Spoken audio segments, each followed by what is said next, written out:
As part of We the People, celebrating 250 years, here's This Day in History. Our countdown continues to America's 250th birthday later this summer, so we are sharing our We the People series, all the things, places, people that have shaped our country into what it is today. And today, a sports-centered. Another one. Another yes. one. Yeah, I like these. Yeah. On this day, January 29th, 1936, the first players were elected to the Baseball Hall of Fame.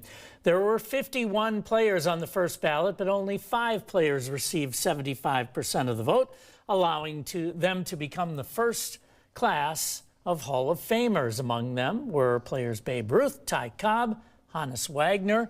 Over the years, 9 Brewers players have been inducted into the Hall of Fame. The first was outfielder Hammerin Hank Aaron, who was inducted in 1982. 2 former Brewers were inducted last year, outfielder Dave Parker and pitcher CC Sabathia.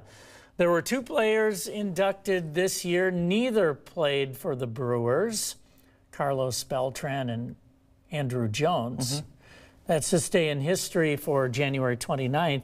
Ryan Braun was up for the Hall of Fame this year. Was he? First time?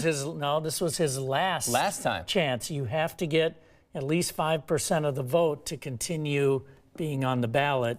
He got 3.5. So unless there are other ways to get in, but it'd be rare. Yeah. So he will be off the ballot next year. Who else we got in there? Paul Molitor, right?